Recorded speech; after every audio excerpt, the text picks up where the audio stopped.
Bismillahirrahmanirrahim. Assalamualaikum warahmatullahi wabarakatuh. Yang terhormat Ibu dosen Mega Farizia Nur Humayroh, Magister Pendidikan, selaku pengampu mata kuliah penelitian tidak kelas, serta teman-teman semua yang saya cintai.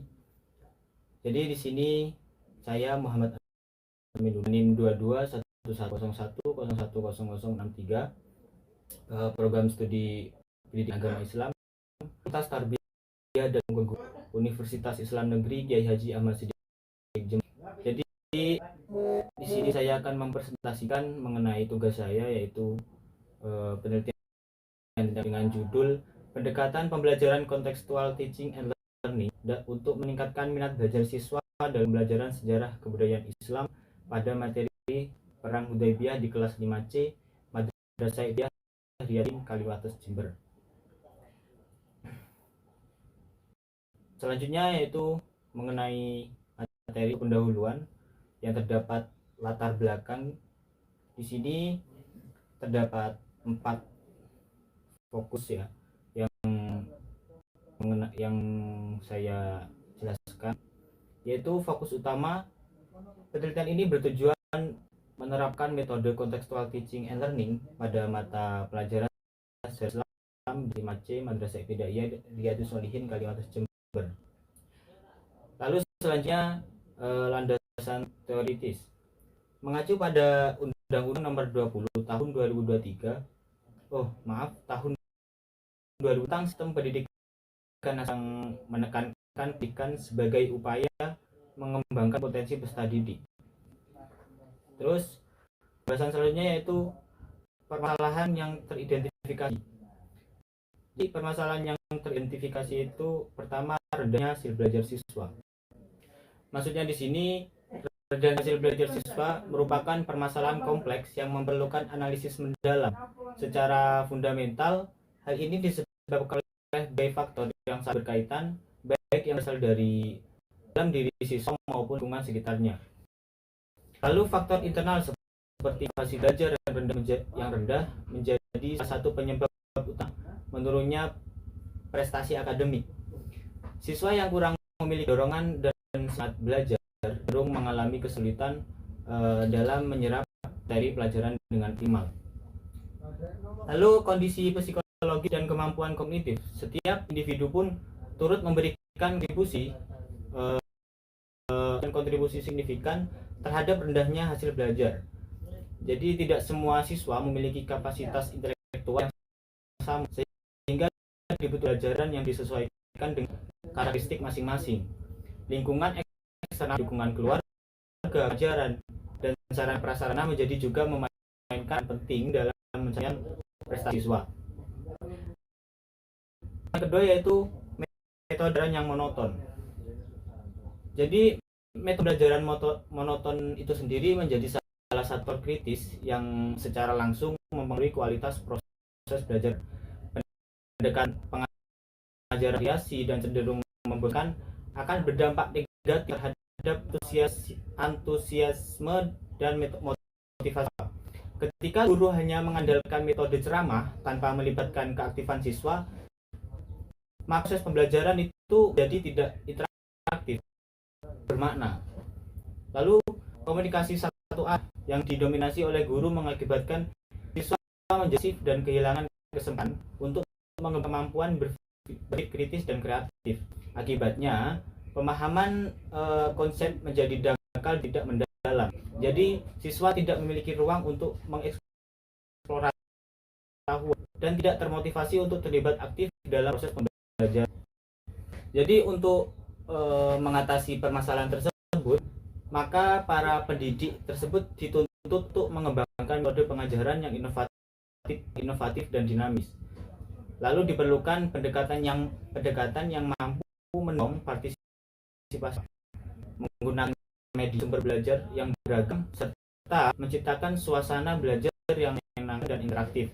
Dengan demikian diharapkan dapat meningkatkan pemahaman dan juga hasil belajar siswa secara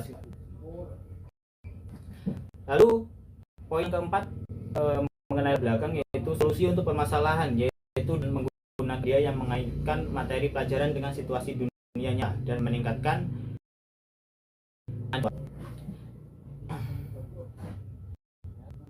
Jadi titik permasalahan tersebut contohnya guru melakukan kegiatan pembelajaran yang mendukung siswa untuk memahami secara mendalam peristiwa perang Hudaybiyah melalui metode interaktif partisipatif. Salah satu strategi adalah dengan mengadakan simulasi perundingan damai, di mana siswa dibagi ke dalam kelompok wakili satunya pihak Muslim, yang keduanya pihak Quraisy gitu. Jadi siswa untuk membaca sumber-sumber literatur terkait peristiwa tersebut, melakukan diskusi kelompok untuk memahami konteks sejarah dan mensimpulkan proses perundingan dengan fokus pada upaya mencari solusi tanpa kekerasan. Jadi melalui kegiatan simulasi tersebut, maka siswa akan dilatih untuk mengeterampilan komunikasi, dan berpikir kritis. Mereka akan belajar menghormati perbedaan pendapat, mencari titik temu, dan memahami strategi diplomasi yang dilakukan oleh Nabi Muhammad SAW. Proses pelajaran ini tidak sekedar transfer pengetahuan, tetapi juga mengajak siswa untuk secara aktif mengeksplorasi nilai luhur yang terkandung dalam peristiwa perang Hudaybiyah. Lalu sebagai tahap refleksi, siswa diminta untuk membuat jurnal pribadi yang mengungkapkan pemahaman mereka tentang pelajaran yang dapat dipetik dari peristiwa sejarah tersebut. Mereka didorong untuk menuliskan pemikiran mereka tentang bagaimana cara menyelesaikan konflik dengan bijak, penting dan nilai-nilai kemanusiaan dalam berinteraksi. Dengan pendekatan ini, maka pelajaran tidak lagi menjadi sekedar hafal peristiwa masa lalu, melainkan media untuk mengembangkan karakter dan keterampilan berpikir siswa. Terus slide selanjutnya yaitu identifikasi dan rumusan masalah. Yaitu pertama, siswa cenderung berbicara sendiri saat pembelajaran berlangsung.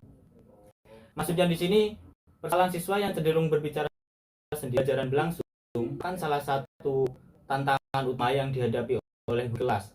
Perilaku ini seringkali muncul akibat beberapa faktor komunikasi yang saling berkaitan, bersumber karakteristik individu siswa maupun pembelajaran itu sendiri. Secara psikologis, kecenderungan siswa secara sendiri dapat disebabkan oleh tiada kurang materi pelajaran atau metode pengajaran yang tidak jadi rasa bosan atau tidak tergantung intelektual akan mencari lain mengalih perhatiannya, salah satunya dengan berbincang dengan teman sebangku. Untuk yang kedua yaitu siswa aktif proses pembelajaran. Metode yang ketiga, metode dan media yang kurang aktif. Maksudnya di sini metode dan media yang kurang efektif tersebut dalam proses pembelajaran merupakan faktor kunci yang dalam kualitas pengalaman beasiswa. Hal tersebut terjadi ketika pendekatan pengajaran yang digunakan guru tidak mampu menarik minat, memotivasi, mengaktifkan siswa secara dalam kegiatan pembelajaran. Lalu, metode pembelajaran yang monoton seperti ceramah terus-menerus tanpa variasi mengakibatkan siswa menjadi dan kehilangan antusiasme belajar. Guru yang hanya mengandalkan satu cara memperhatikan karakteristik dan keberagaman gaya belajar siswa akan menciptakan suasana kelas yang membosankan dan tidak inspiratif. Lalu, bagaimana penerapan model pembelajaran contextual teaching and learning tersebut dan meningkatkan minat belajar siswa dan pembelajaran SKI pada materi perang Hudaybiyah 5C Madrasah Hidaiyah Riyadhus Shalihin. Jadi, penerapan model contextual teaching and learning dalam pembelajaran SKI materi perang Hudaybiyah di kelas 5C dapat dilakukan melalui beberapa strategi efektif yang mengait materi dengan konteks pengalaman siswa. Pertama, merancang kegiatan simulasi perundingan yang meniru proses Hudaybiyah. Jadi siswa bagi dalam kelompok yang mewakili pihak Muslim dan Quraisy diminta untuk berperan aktif dalam proses perundingan. Jadi melalui simulasi tersebut, siswa tidak sekadar menghafal peristiwa sejarah, tetapi juga memahami nilai-nilai diplomasi, musyawarah, dan perdamaian secara langsung. Guru menggunakan media visual seperti peta lokasi, gambar ilustrasi, dan video dokumenter singkat untuk memperkaya pemahaman tentang konteks Hudaybiyah tersebut. Jadi, siswa diajak untuk menganalisis situasi sosial, politik, dan budaya pada masa itu, serta membuat perbandingan dengan konflik yang mereka temui di kehidupan sehari-hari. Jadi, refleksi jadi tahap penting dalam pendekatan teaching and learning. Siswa diminta membuat jurnal pribadi atau tentang eksplorasi nilai-nilai pimpinan Nabi Muhammad SAW, strategi resolusi konflik, dan relevansi dengan kehidupan modern. Dengan demikian, materi SKI tersebut sekedar menjadi hafalan, tetapi sumber inspirasi dan pembentukan karakter. Melalui pendekatan kontekstual ini, minat belajar siswa meningkat secara signifikan. Mereka lebih antusias, kritis, dan mampu mengetahui pengalaman. Proses pembelajaran berubah dari sekadar transfer informasi menjadi mendorong perkembangan dan spiritual siswa. Terusnya pemecahan masalah dan tujuan penelitian. Pemecahan masalah di sini yaitu menggunakan model pembelajaran contextual teaching and learning. Diharapkan peserta didik dapat meningkatkan pemahaman dan juga hasil belajar tentang pelajaran SKI materi Perang Hudaybiyah.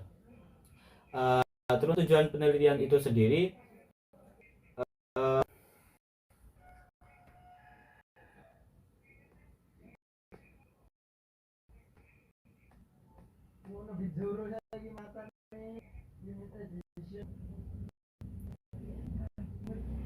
terus selanjutnya manfaat penelitian. Penelitian ini terdapat 4 manfaat bagi siswa, manfaat bagi guru, manfaat bagi sekolah, dan juga manfaat bagi peneliti. Yang pertama ada bagian manfaat bagi siswa. Yang pertama itu meningkatkan perhatian dan siswa dalam belajar SKI.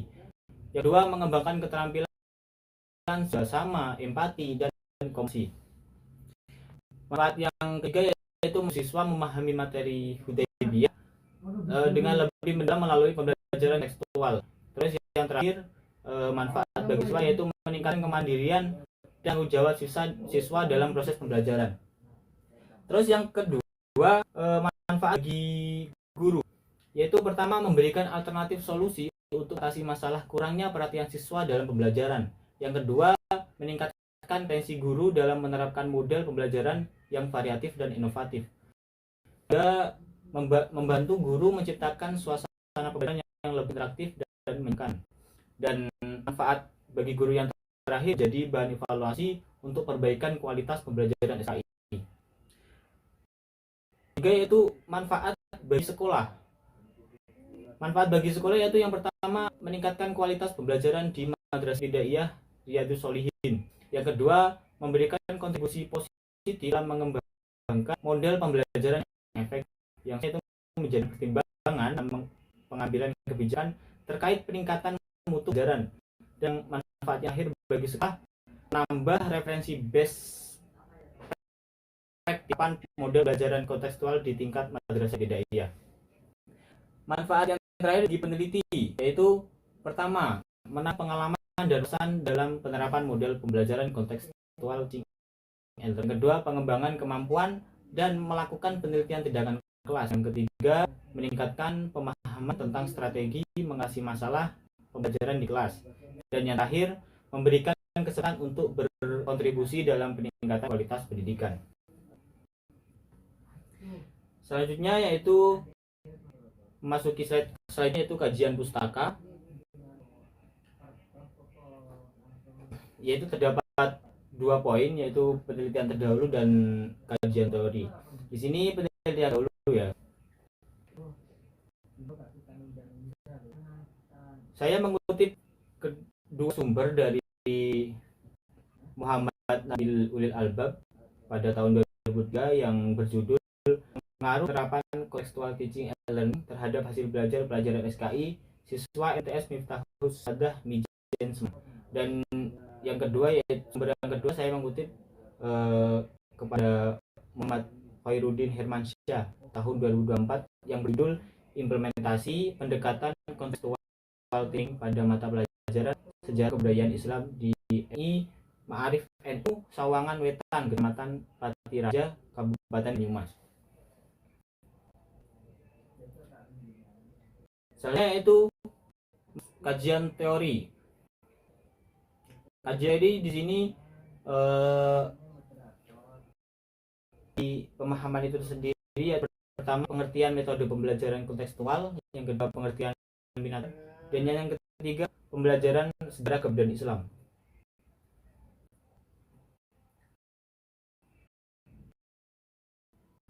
Pertama pengertian metode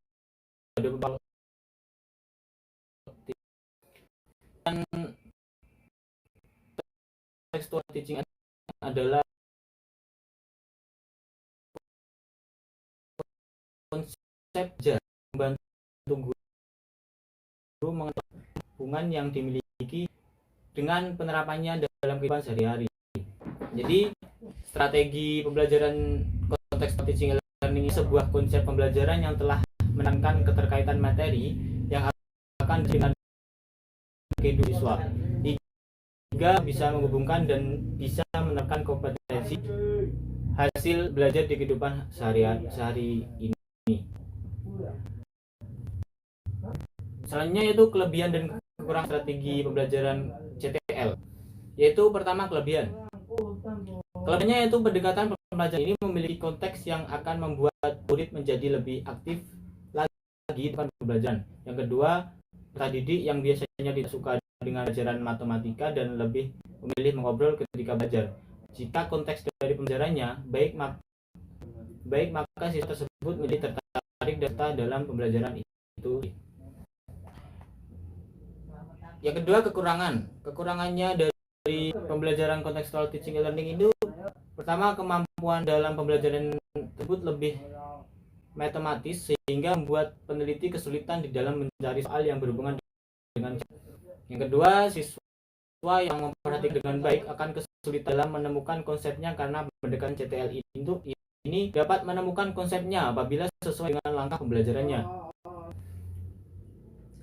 Hal koneksi matematis siswa kemudian dihubungkan dengan pendekatan CTL yang merasa bingung. Yang kedua, pengertian minat belajar. Jadi minat belajar tersebut bisa diartikan rasa suka dan rasa ketertarikan pada suatu hal aktif tanpa ada yang menyuruh. Minat pada dasarnya ada penerimaan akan suatu hubungan antara diri sendiri dengan sesuatu di luar diri. Semakin kuat atau dekat dengan tersebut, semakin besar minatnya. Jika minat dapat diekspresikan melalui pernyataan yang menunjukkan bahwa siswa lebih menyukai suatu hal daripada hal lainnya, dapat juga dimanifestasikan partisipasi dalam suatu aktivitas. Minat tidak dibawa sejak lahir, melainkan diperoleh kemudian. Minat yang tak disadari terhadap bidang pelajaran mungkin sesekali akan menjaga pikiran siswa, sehingga siswa bisa akhirnya yang akan menambahkan minatnya bisa melanjut panjang. Minat pada dasarnya adalah penerimaan akan suatu hubungan antara diri sendiri dengan sesuatu di luar diri. Semakin kuat atau dengan hubungan tersebut, maka semakin besar minatnya. Yaitu ada faktor yang mempengaruhi minat. Menurut Crow yang dikutip dalam terjemahannya oleh CG, menyebutkan bahwa ada 3 faktor yang mendasari timbulnya minat seseorang, yaitu pertama, faktor dorongan dari alam. Faktor dari alam merupakan faktor yang dari dalam diri seperti harapan dan keinginan yang mendorong pemusatan perhatian dan keterlibatan mental secara aktif. Yang kedua, faktor motif sosial. Faktor motif sosial tersebut bisa diartikan faktor yang memberikan minat pada hal-hal yang hubungannya dengan hubungan sebagai dirinya. Dan yang ketiga, faktor emosional. Faktor emosional tersebut merupakan intensitas orang dalam memperhatikan sesuatu kegiatan atau objek tertentu. Soalnya itu pembelajaran sejarah kebudayaan Islam. Pembelajaran sejarah kebudayaan Islam merupakan mata pelajaran tentang asal perkembangan, peranan kebudayaan atau peradaban dan para tokoh yang berprestasi dalam sejarah Islam di masa lampau. Secara substansial, mata pelajaran SK memiliki kontribusi dalam memberikan motivasi pada peserta didik untuk mengenal, memahami, secara sejarah kebudayaan Islam. SKI tidak hanya berperan untuk sekedar transfer of knowledge, tetapi juga transfer of value. Melalui pembelajaran SKI, siswa diharapkan dapat mengambil ibadah hikmah dari peristiwa sejarah, meneladani tokoh berprestasi, dan mengaitkan dengan fenomena sosial, budaya, politik, ekonomi, teks, seni untuk mengembangkan kebudayaan dan peradaban Islam. Terus selanjutnya yaitu hipotesis tindakan. Di sini hipotesis tindakannya dari PBT yaitu dilakukan pembelajaran menggunakan model pembelajaran contextual teaching and learning untuk meningkatkan perhatian siswa dalam pembelajaran sejarah kebudayaan materi perang Hudaybiyah. Selanjutnya itu metode, yaitu berupa pendekatan dan jenis penelitian. Pendekatan penelitian digunakan tersebut adalah tindakan kelas. Dengan penelitian ini, peneliti memberikan tindakan pada siswa kelas 5C dan guru bertindak sebagai pengamat. Jenis pendekatan dalam penelitian ini adalah penelitian kualitatif. Selanjutnya yaitu lokasi waktu penelitian. Lokasi sendiri yaitu di Madrasah Ibtidaiyah Riyadhus Sholihin, bertempat di Kecamatan Kaliwates, Kabupaten Jember. Waktu yaitu pertengahan semester ganjil pada tahun pelajaran 2024-2025, bulan September tahun 2024. Yaitu subjek penelitiannya terdapat siswa kelas 5C semester 1 sebanyak 28 anak dalam satu kelas. Terus selanjutnya prosedur penelitian. Di sini prosedur penelitian terdapat prosedur, yaitu pertama perencanaan, tindakan, pengamatan, refleksi. Yang pertama perencanaan, maksudnya di sini merencanakan, menganalisis kurikulum, menurunkan materi ajar, menentukan materi ajar, membuat RPP, membuat instrumen evaluasi. Yang kedua itu tindakan. Tindakan itu seperti menerapkan RPP yang sudah disusun, baik itu kegiatan pembuka atau kegiatan penutup. Yang ketiga pengamatan, maksud di sini mengumpulkan dan melakukan penilaian. Dan yang terakhir itu refleksi, menganalisis data yang sudah didapatkan dengan berkolaborasi guru SKI sebagai acuan siklus berikutnya. Terus selanjutnya itu teknik pengumpulan data dan penelitian. Yang pertama itu observasi. Untuk mengamati kemampuan dan siswa melakukan setiap tahap pembelajaran itu membutuhkan observasi. Dan yang kedua wawancara. Guna wawancara tersebut untuk mendapatkan informasi yang ingin dicapai atau diperoleh dari narasumber. Dan yang ketiga dokumentasi. Dokumentasi tersebut akan sebagai sumber data, karena dalam hal dokumen sebagai sumber data dimanfaatkan untuk menguji dan juga menafsirkan. Terus yang kedua teknik analisis data. Teknik analisis data yaitu di sini menganalisis hasil belajar, yang kedua analisis aktivitas siswa, dan yang ketiga analisis respons siswa. Baik, terima kasih. Selesai sudah apa yang sudah saya sampaikan mulai awal sampai akhir tadi. Semoga bermanfaat. Kurang lebihnya dari saya mohon maaf. Wassalamualaikum warahmatullahi wabarakatuh.